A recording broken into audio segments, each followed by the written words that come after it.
Okay, I want to go through the exam first before I refer to any questions you guys have. The first thing, I want to cover the things that will not be on your final, things you do not have to worry about.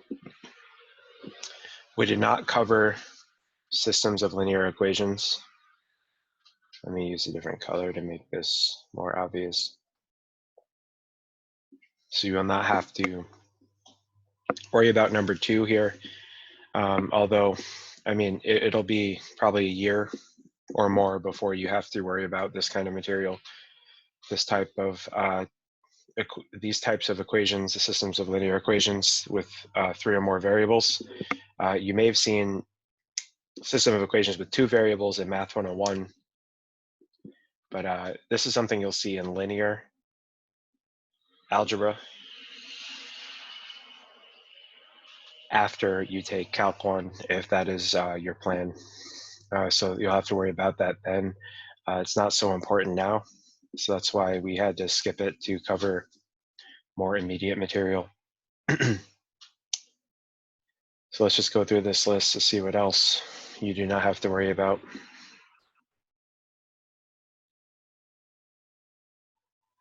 So I'm not going to emphasize application questions, although you should be able to do them theoretically from what we covered.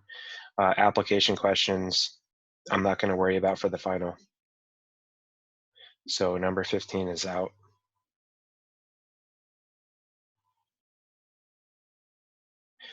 As far as x-intercepts and y-intercepts, I'm not going to worry about those. I did talk about them briefly, but I'm not going to put them on your exam. You'll just have to graph quadratic equations the way I described in class. You will not have to worry about finding x-intercepts and y-intercepts. They will be more emphasized in college algebra. Okay, x-intercepts are where the graph intersects the x-axis, and y-intercepts are where the graph intercepts the y-axis. You will not have to worry about that for this final. But the vertex, the line of symmetry, okay, we covered those and had to sketch the graphs of standard form and vertex form. So those will show up. And this is something that I talked about on Friday, how to get the equation from the graph. So given the graph, find the equation. That will show up on your final as a bonus question, not as a regular question. So if you're too stressed about the earlier material, don't worry too much about that. But if you do have extra time, to study that as well. Do not worry about actually, I think, the rest of the questions. 20 through 24, don't worry about. So basically your final is everything else will contain some semblance of everything else in some form or another. So we have solving absolute value equalities, inequalities, factoring, so inequalities, factoring, simplifying radical expressions via factoring, dividing, etc., rational exponents, laws of exponents, simplifying by factoring for some more complicated expressions, multiplying, dividing, and simplifying radical expressions, more multiplying and simplifying radical expressions, rationalizing denominators, solving radical equations, complex number operations, solving quadratic equations for various methods. Okay, so either complete the square, principles, square roots, or the quadratic formula. So just like you saw on the previous exam, you'll be given specific directions. Use this method to solve this equation. So you should know how to do each. Solve each equation. Part D here, we did not cover that. Although it's not too complicated, if you want to know how to solve this, first multiply everything by the GCD of the denominators, 3x, and just see what happens. You'll get a quadratic equation out of that if you wanted to know how to solve that one. So if you multiply all three terms of this by 3x, you'll get a quadratic equation and can solve it from there. 15, don't worry about application problems. Determine the nature of the solutions. Remember, use the discriminant to do that. Finding a quadratic equation given solutions. And that's about it. So now I'm going to open up the floor to you guys if you have any specific questions regarding the review sheet or anything else. Now is the time to ask. Floor is open to you.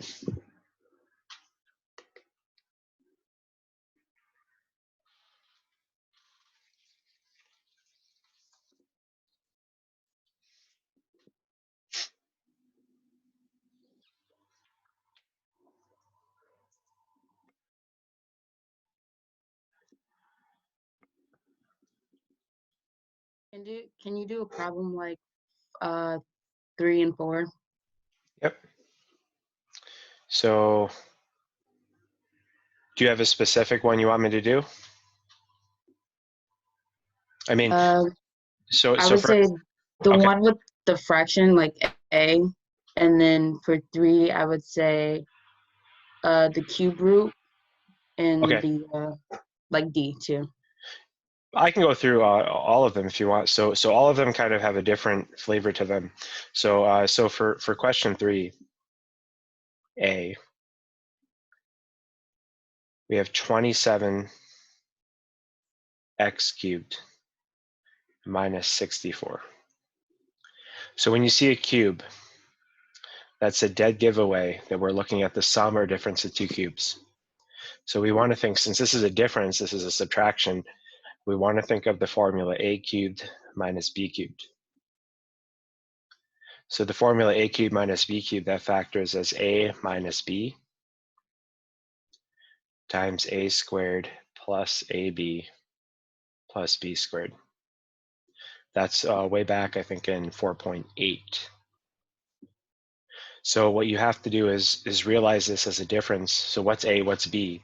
Of what cube is first and what cube is second.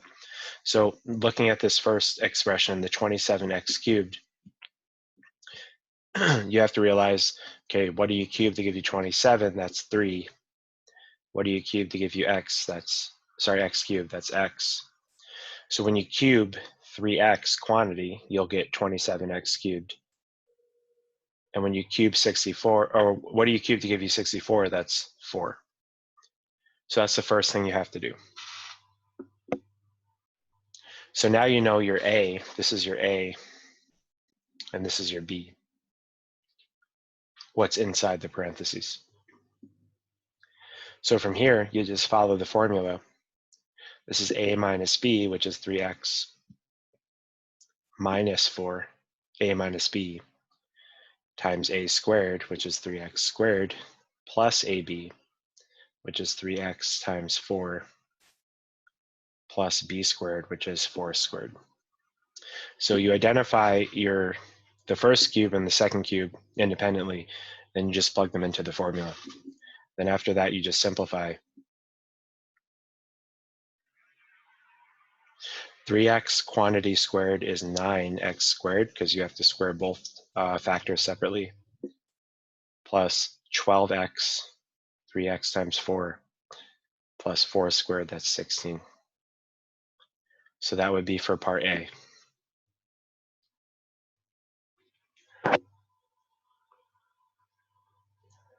For part B, it's asking you to factor a quadratic. So for part B, you're looking at 18x squared minus 48x plus 32. Remember, the first thing you always do when you're factoring a quadratic is to look for the GCF. So what is the common factor there? Let's see. I think 2. 18 is 9 times 2. 9 is divisible by 3, but 32 is not divisible by 3. So it looks like 2 is the GCF here. So factor that out first.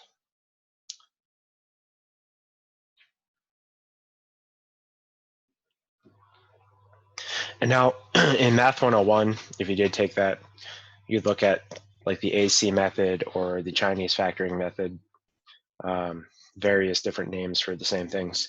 So, or maybe factoring by trial and error. But in this class, we try to emphasize, well, look, this is a perfect square and this is a perfect square. So we can kind of skip all of that tediousness by recognizing that the first term and the last term are perfect squares. This is 3x quantity squared, and this is 4 squared. So if the middle term, remember, so we're using the fact that a squared minus 2ab plus b squared is a minus b squared. Right, that's what we talked about in 4.8, that factorization formula. So if we can recognize the first term as a perfect square and the second and the last term as a perfect square, if the middle term is the product of 2 times the first thing that's being squared times the second thing that's being squared, then we have a perfect square and we can factor it really quick. So here I have a is equal to 3x, right? That's what's being squared here. And b, what's being squared here is 4. So what's 2ab? We're just checking to see if we can use this factorization formula.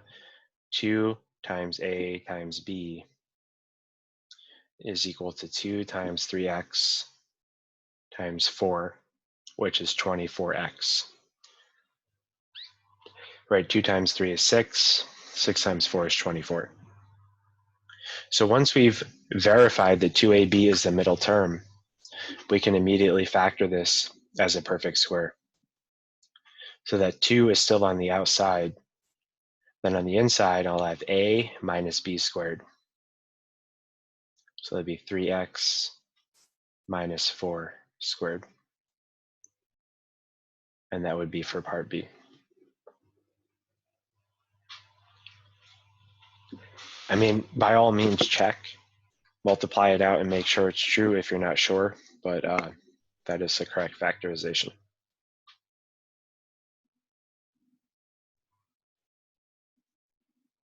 For part C here,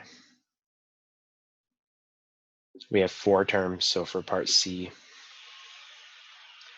we have x cubed plus 2x squared minus 21x minus 42. So if you have 4 terms, what you want to do is factor by grouping. I mean, if there was a GCF, you take that out first. Like if everything was divisible by 2 or x, you would take that out first. But in this case, there is the GCF is just 1, so you wouldn't factor anything out. So in this case, I'll just divide it down the middle. I'll factor the first 2 terms separately from the second. So the first 2 terms I can take x squared out of. And that would leave me with x plus 2. The second 2 terms, I mean, if this factors by grouping at all, you'd expect another x plus 2 to form as a factor of those 2 terms. So let's see, x plus 2. Can I factor this as x plus 2 times something? Well, looking at the coefficients here, I can factor out a 21, a negative 21. If that's not obvious, just think about it for a second. I mean, you could factor a 21 out of those 2 factors, but in order to get an x plus 2, we would have to factor out that negative 21. And after we factor out that negative 21, we can factor out the x plus 2 from these 2 terms. leave me with an x squared minus 21. Now, occasionally, sometimes you might not be done yet. This, for example, could factor further. This could be like, for example, an x squared minus 9, which you could factor as a difference of two squares. But because 21 is not a perfect square, this one is done. You couldn't factor it any further. So just look, make sure this is not a perfect square.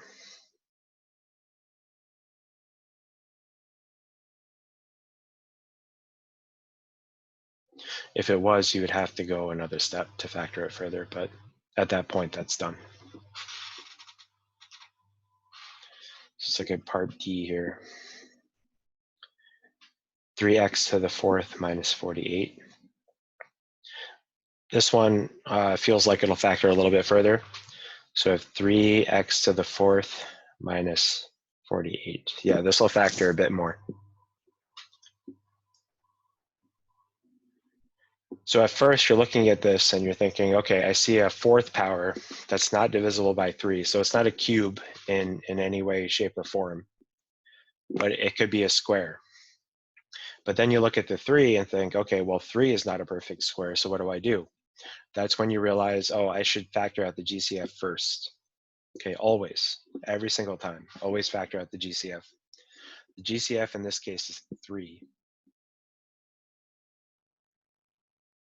If I factor 3 out, I'll end up with x to the fourth minus 16. 48 divided by 3 is 16, I think. 30, 48, yeah. Now, this is a difference of two perfect squares. This is x squared squared minus 4 squared. So I can go ahead and use the formula a squared minus b squared is a plus b times a minus b. So here a is x squared. This is a squared minus b squared. Something just disappeared from one note and I don't know what it was, but seems okay so far. So that 3 is still on the outside.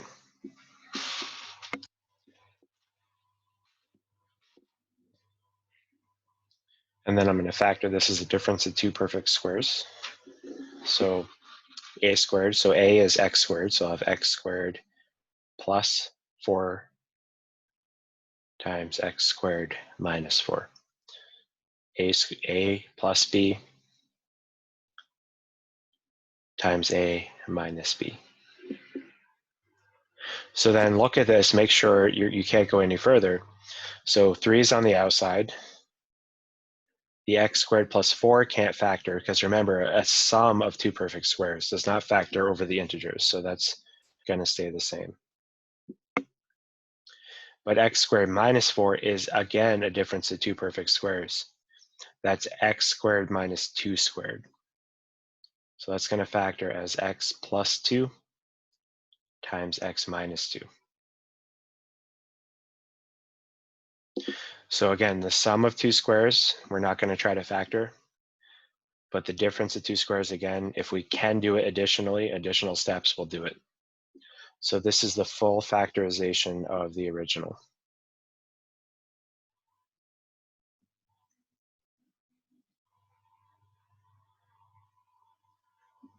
And if your factors are in a different order, that's okay, as long as all the factors are there.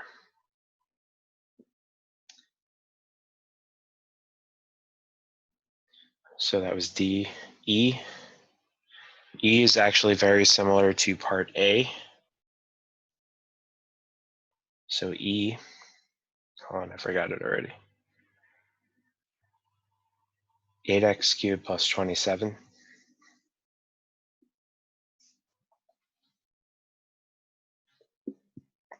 This is a sum. And because we see a cube, we're going to think, or if you see any exponent that's divisible by 3 and you're asked to factor, if you have two terms and you have an exponent divisible by 3, you should think cubes. So again, this is going to be a sum of two cubes. And the formula is similar to the difference. Remember SOAP, right? So a cubed plus b cubed, very similar to a cubed minus b cubed. That's a plus b times a squared minus ab plus b squared. Remember the same sign, opposite sign, always plus. So for the difference, we started with a subtraction. Then we had the opposite, which was plus. And then we had the plus b squared, always plus. So for the a cubed minus b cubed up here, it's the same process. Okay, just remember, same opposite, always plus. So in this case, we have to figure out what we cube to give each of these quantities. What's a and what's b? What are we cubing?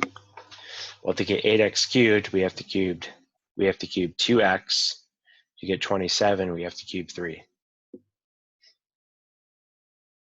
That means my a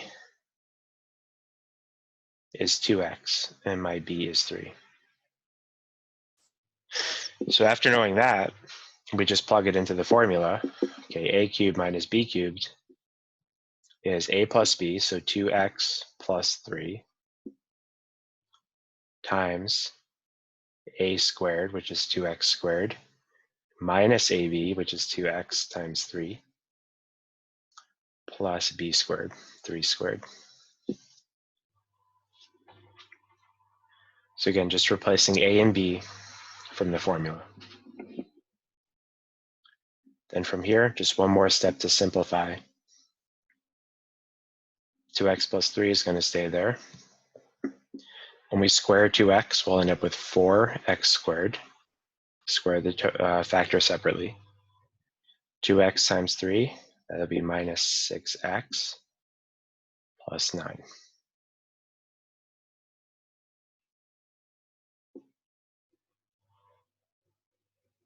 So 4.8 was way before spring break, right? So it was a while before you looked at these factorization formulas. So if it's a little rough in your memory, I would try to knock out some of those problems from the syllabus on the homework.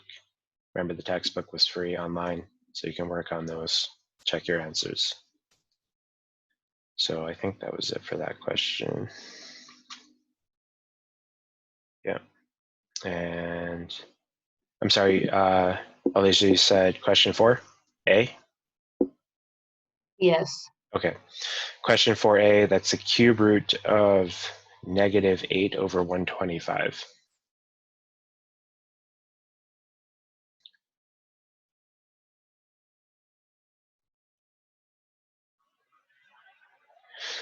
So the first thing I would, there's multiple ways you could approach this. The first thing I would do is remember that the cube root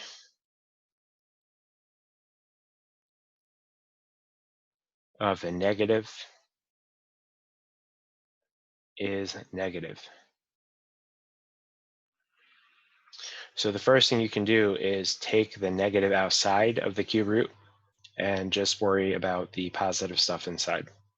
There's another way to think about this. You could move the negative sign up to the numerator and think of it that way. So you can think of it as the cube root of negative 8 as a whole divided by 125 and do it that way. I'm just keen on, if I have an odd root of a negative, I just like to move the negative outside of the root right away. So that's how I'm going to approach this. I'm going to take the negative outside first. That way we can concentrate on this cube root of the positive quantity.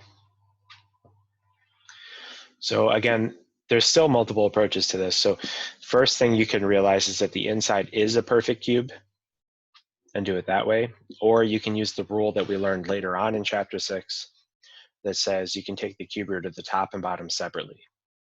Either approach is perfectly fine. I just have to choose one for this demonstration. So what I'm going to do is I'm going to use the later rule. So I'm going to say this is negative I'm going to take the cube root of the top and divide it by the cube root of the bottom.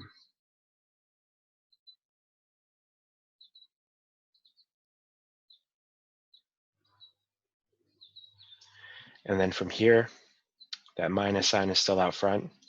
The cube root of 8, the number that we multiply 3 times that gives us 8, that's 2. And the number we multiply 3 times that gives us 125 is 5. Now the solution manual, do I have that up here? It may show something different, which is fine, but that just goes to show that there's multiple. Let me just bring this up. There's multiple ways to come to the same solution. So this is 4a. Let me just see what the solution says, if it loads for me. I know some people have emailed me saying that sometimes it doesn't load. If it doesn't load, you can right click and go to save link as, and it'll save the PDF for you. That's the solutions. I just want to see how whoever made this did it so that you're not confused when you look at the solutions.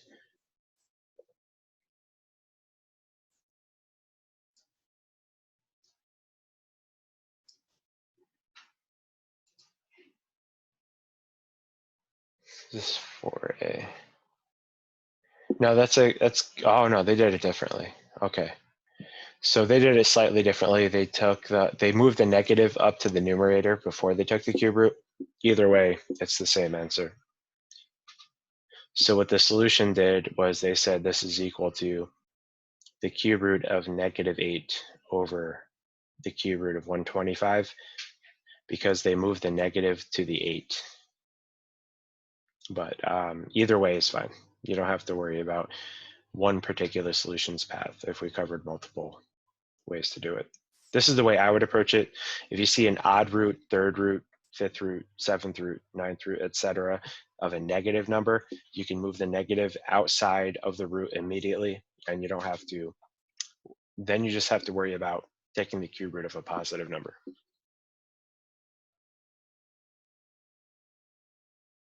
Did that make sense? Yeah, that made sense. Okay. Good.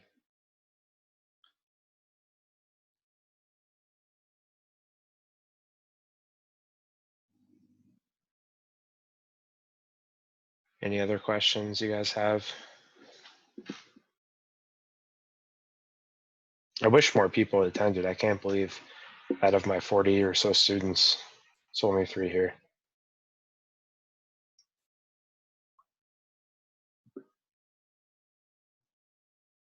I'm getting emails, people submitting me quizzes and such right now. Oh, question. I forgot to send you my handouts. Can you're still collecting the handouts, right? Yeah, you can send it. Yep, you can send in the handouts. I didn't want to email you at like 3 o'clock in the morning because I don't sleep at night. So yeah. I think hardly any of us sleep at night at this point, so I was up late too. No, it's fine. You can submit them anytime you want, as long as it's before the final. That's fine. Okay. Also, I was looking at one question. I forgot where it was. 8. So, I'm not sure if you said 8 will be on the exam or not. 8, yeah. So questions like 8 will probably show up in some form or another. Yeah. Is that the one like C? Can't we like just cancel out? Is that the one where we cancel out the like similarities, like how like y and 5y and stuff like that? Yep. So the first thing to do for C is to you're going to write this as one big cube root. And you're going to say, well, that's the 54 y to the 5th z to the 11th divided by 2yz squared. And then you simplify on the inside. So 54 divided by 2, that's 27. So that'll be the cube root of 27. And then y divided, or sorry, y to the 5th divided by y, that's y to the 4th. And then z to the 11th divided by z squared is z to the 9th. So from here, again, there's multiple approaches to this, but 27 is obviously, that's 3 cubed. Y to the 4th is y cubed times y. And z to the 9th, we get actually 3 cubes out of that. Z cubed times z cubed times z cubed. Any cube that shows up can come outside of the cube root. So the 3 cubed comes out as a 3. The y cubed comes out as a y. Each of these z cubes comes out as a z. And then this lonely y has to stay inside. So we end up with everything that comes outside is a 3, a y, and a z cubed. So we get a 3yz cubed. And then inside that lonely last cube root is this y, which has no friends left. So it has to stay inside. So that's what we would do for that question.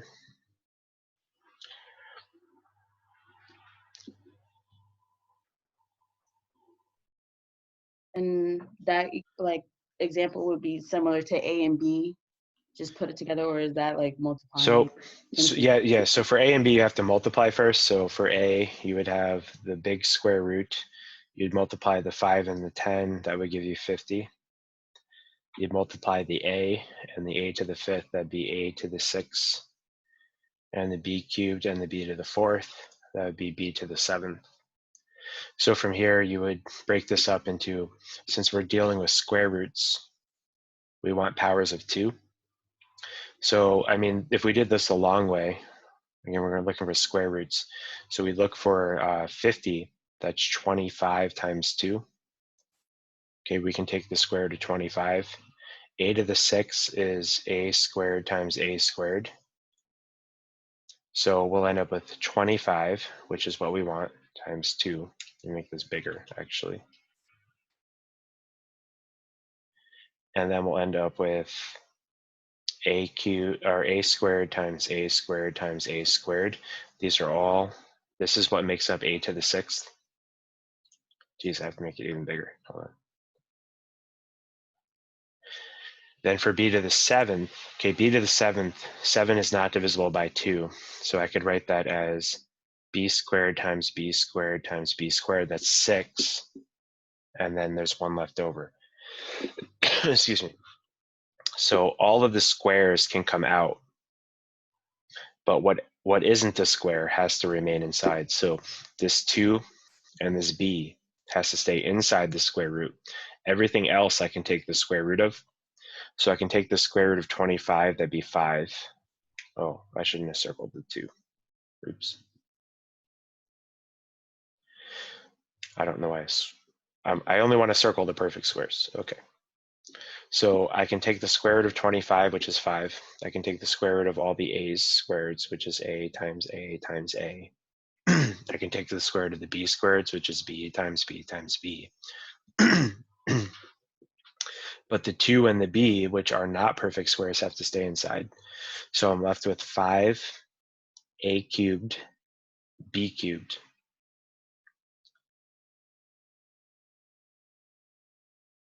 Outside, so that's what I can take outside. And then on the inside has to remain the 2 and the b. So that would be the simplified version there.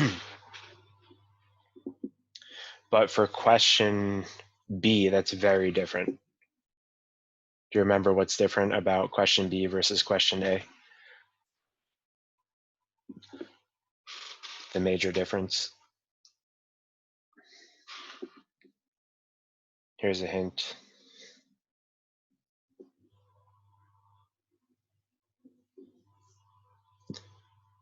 The indices are different. All right, so for question A, we had the same index, which means we can just multiply everything underneath the same radical and then simplify that resulting radical. Excuse me one second. clearing my throat too much today. So the question B, the indices are different.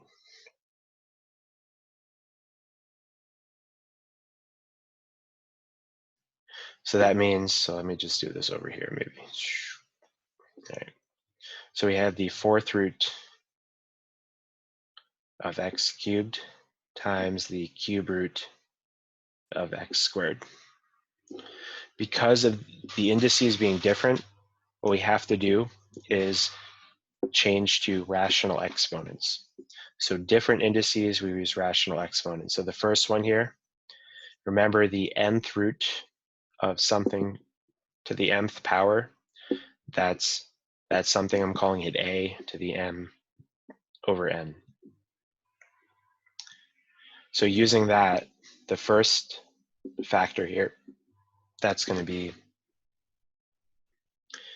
x to the 3/4. The second factor will be x to the 2/3.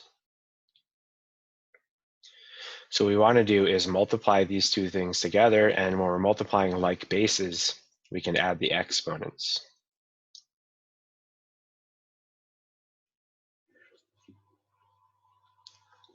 And however you add fractions, I know I showed you guys shortcuts. I don't know if you remember them, but this will come out to, you'll see 9 over 9 plus 12, that's 19. Let's see, 9 plus 12. No, sorry, 21. This will be x to the 21 over 12, which does simplify to x to the 7 over 4.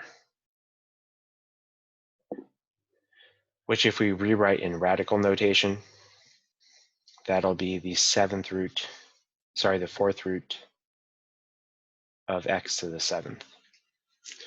Which in some cases we'd already be done.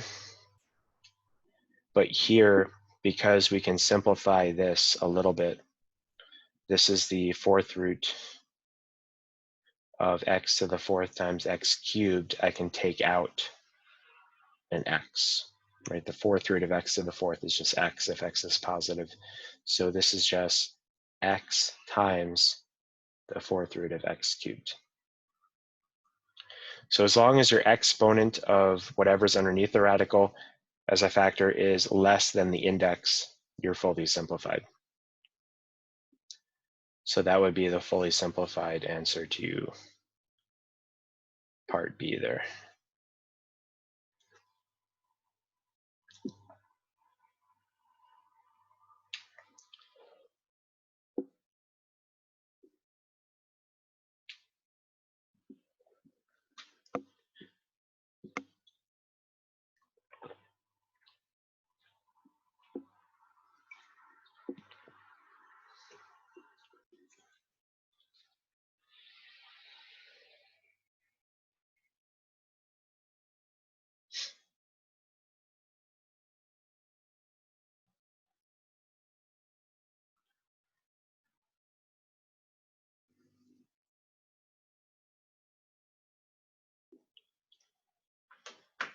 Any other questions?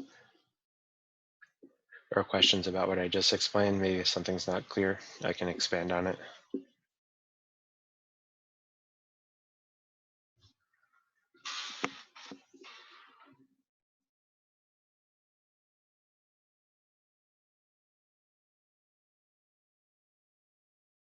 No, it makes perfect sense now that I'm looking at it. Okay, good.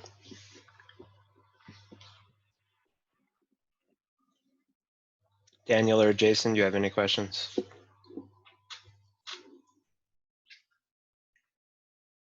Can you go over 14, please?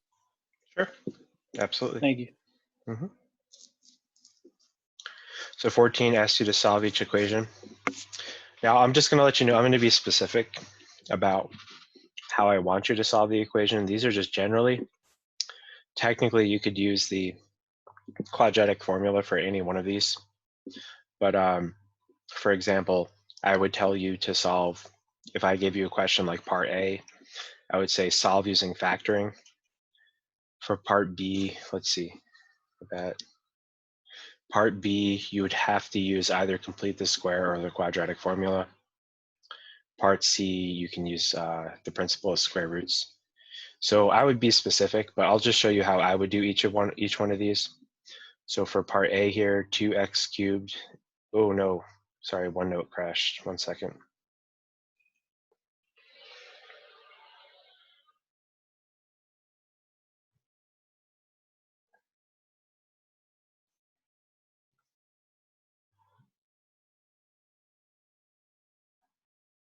Okay.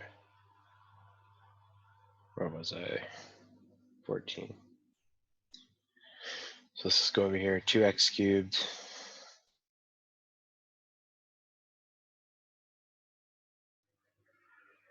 Is equal to 32x. So I would, this is not a quadratic anyway, so that's an indication that you might not want to use the quadratic formula. So the first thing I would do is set one side of the equation equal to 0. So I would subtract 32x from both sides, making that side 0. So I have 2x cubed minus 32x. Then from here, we just want to factor the left-hand side as much as possible. Okay, the first thing we notice is that the GCF, well, we can factor out a 2, and we can factor out an x. So I'm going to factor out a 2x.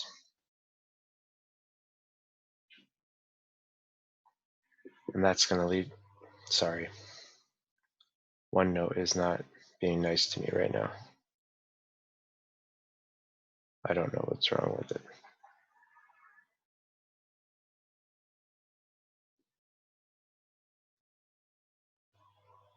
Okay.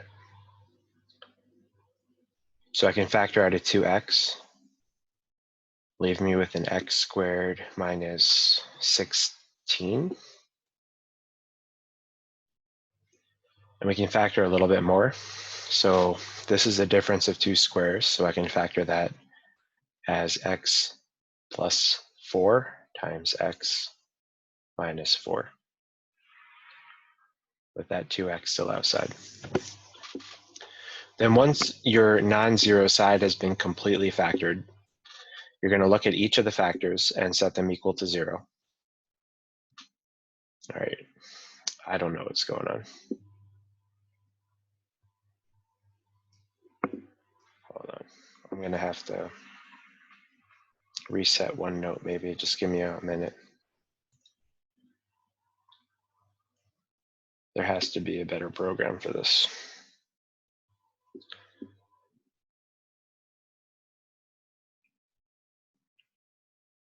This might take a minute or two. I'm going to delete my cache and then reopen the file.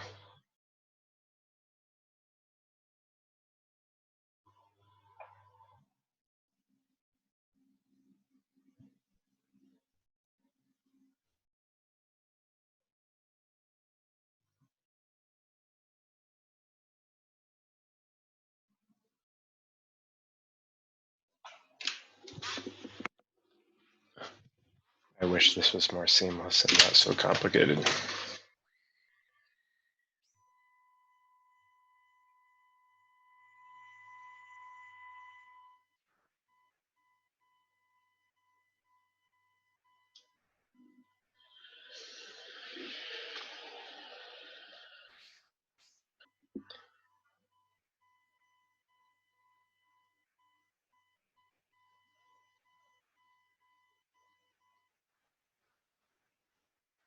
Almost there.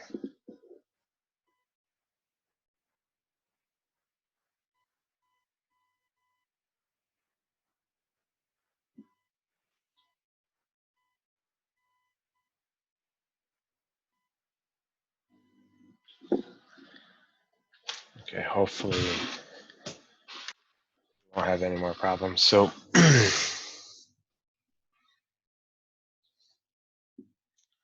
so again, we're solving number 14 here. Let me just rewrite that real quick. So we have 2x cubed, 32x. We subtracted 32x from both sides.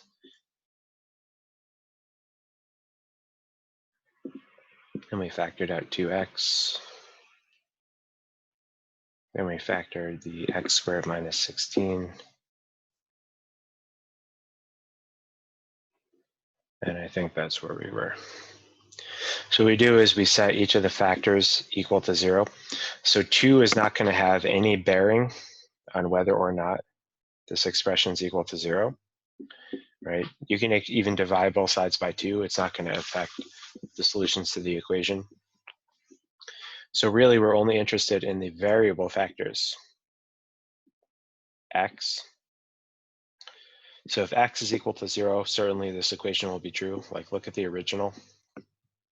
If you were to plug 0 in for x, obviously both sides would be 0, so it's true. Here, we're interested in when x plus 4 is equal to 0. Well, that's when x is equal to -4. And then for that final factor, x minus 4 is equal to 0, that'll give x is equal to 4. So those are the three solutions to this equation.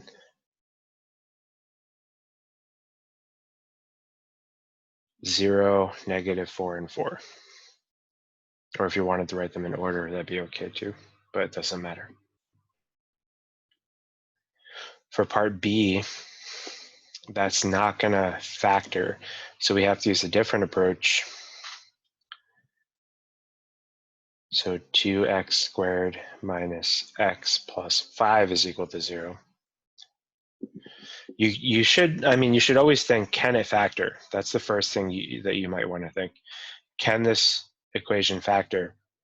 And if you tried it for a couple minutes, you find out that it doesn't. And then that's when you think of other techniques. So in this case, I would use the quadratic formula because this doesn't factor. And you know that, there's kind of a shortcut. If you remember the discriminant, if given ax squared plus bx plus c, if b squared minus 4ac, that's the discriminant, is not a perfect square. This is not in your textbook, but I mentioned it in class. If b squared minus 4ac is not a perfect square, then it doesn't factor.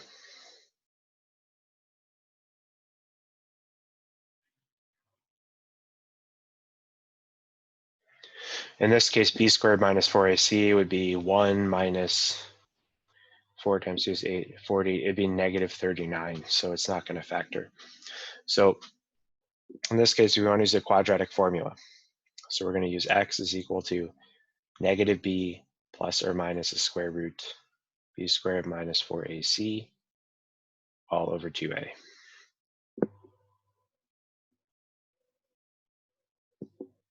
So here x will be -1 plus or minus the square root of -1 squared minus 4 times 2 times 5. So we're just plugging in a, b, and c. A is 2, b is -1, and c is 5. All over 2 times a. So just carefully simplify this. So -1, that'll be 1, plus or minus. If you figure out the inside, as I mentioned before, if I was right, let's see, 4 times 2 is 8. 8 times 5 is 40. So 1 minus 40 is -39 all over 4. And 39 is not divisible by a perfect square, so the square root itself will not simplify. But I can take out the negative as an I. Remember, we're taking the square root of a negative, we end up with an I, an imaginary number. So x will be 1 plus or minus the square root of positive 39 times I all over 4. And as far as your final answers, since these are your complex numbers, we want to separate this into two separate answers. 1 plus the square root of 39, well, 1 over 4 plus the square root of 39 over 4 times I, and 1 over 4 minus the square root of 39 over 4 times I. So these are the two non-real solutions to this equation. So if it factors, factor it. If it doesn't factor it, then try to use a different technique like complete the square or the quadratic formula. There's a part C, right? Yeah. So part D, remember, don't worry about. Part C, 3y squared minus 6d is equal to 0.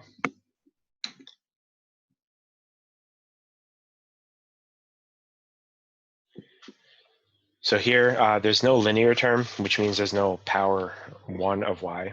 So what we can do is solve directly for y squared and use the principle of square roots to solve this problem. So if we solve for y squared, the first thing I'm going to do is add 60 to both sides, which will give me 3y squared is equal to 60. And then I can divide both sides by 3. Give me y squared is equal to 20. So from here, remember the principle of square root says if you take the square root of both sides to get a variable by itself, the other side inherits the plus or minus. So if I take the square root, I'll end up with y on the left-hand side, technically the absolute value of y, but we're skipping that step. I'll end up with plus or minus the square root of 20. That's a step that a lot of people forget. So if you're taking the square root of the square of a variable, in this case, the square of y, the other side must inherit the plus or minus if you're solving for y. We're basically done, but 20 is divisible by a perfect square. So 20 is 4 times 5, and 4 is the perfect square. So I can take the square root of 4 out as a 2. So this would be plus or minus 2 times the square root of 5. The 5 has to remain underneath the square root. So this is two different solutions. 2 times the square root of 5 and negative 2 times the square root of 5. Those are the two solutions to that quadratic equation. So you get a little bit of each flavor of each technique here. The first one was solvable by factoring, so you use factoring. The second one was not factorable, so you had to use the quadratic formula. And the third one, you could have used the quadratic formula. It wasn't specified. I will specify, though, on the exam, use this technique for this equation. Use this technique for this different equation. So I want to make sure that you can use solve by factoring, solve by the quadratic formula, and solve by complete the square. That way, when you move on to college algebra, I know you're ready to do well.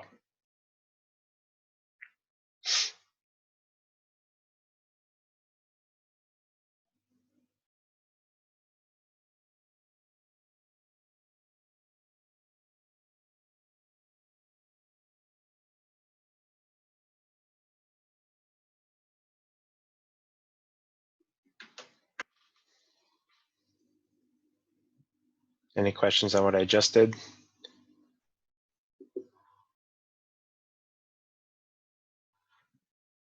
Attention to detail is kind of important here, because if you miss a minus sign, or you don't pay attention to some division, something can go wrong and it's just incorrect. And honestly, I probably, if I was given my own final, I'd probably lose 1 or 2 points here and there, just because I'm not perfect either. People rarely are, but you want to avoid those little mistakes as much as possible, if you can.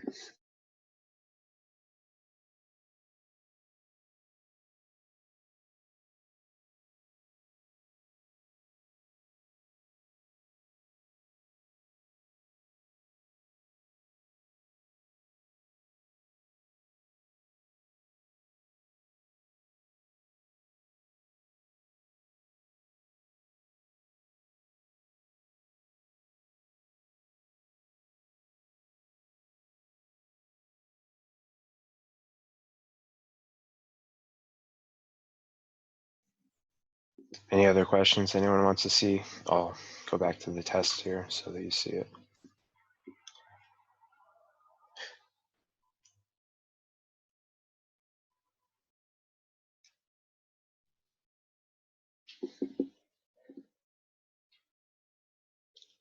On Monday, if yeah, you guys are all in my Monday class, right? So I'll go over more about this.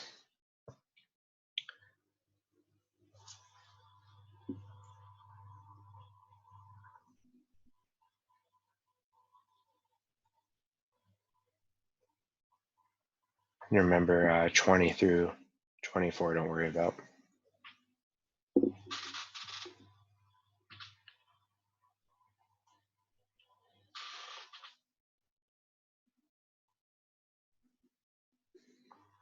And the application problem 15, don't worry about.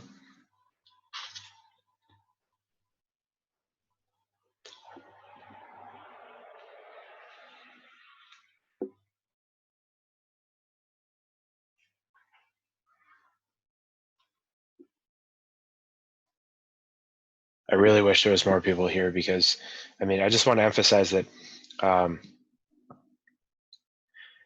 want to emphasize a couple things. Like when I give directions, when I say use this method, right? Just like on the last exam, I said use the discriminant, right? Do not solve, that kind of thing. So just make sure you're following the directions and you know what we did in class and you know how to answer the problems. I'm actually probably not going to have much in the way of use the laws of exponents to simplify. I'm probably going to, if I do touch on that, it'll be not much at all. But if it shows up at all, it'll be maybe 1 or 2 questions at most. But the important things to focus on, I'm going to ask you probably each of the first question, none of the second, probably each of question 3, probably question 4. I'm not going to ask you to rewrite with rational exponents. You need to use that for other problems anyway. Simplifying, multiplying, and dividing, more multiplication, rationalizing denominators, solving radical equations, complex numbers. Definitely solving quadratic equations. That's kind of it's one of the main points of this course. Nature of solutions, finding quadratic equations, and graphing without the x and y intercepts. Vertex, yes, but not x and y intercepts. So your final should have a flavor of everything I just checked off there. So I'll give you a minute to think, a minute or 2 to think if there's anything else you want me to go over.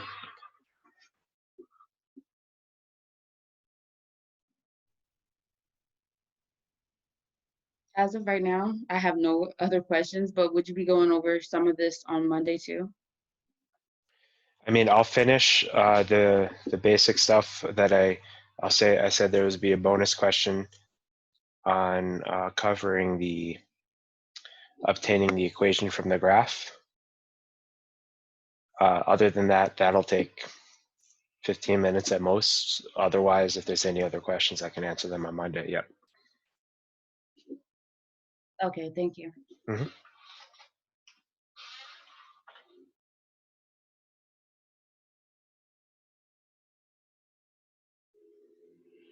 Okay, well, if there's nothing else, then I'll let you guys go and you have a great weekend for the rest of the weekend. And I'll see you on Monday. You too. Thank you so much. Thank you. You're very welcome. See you Monday.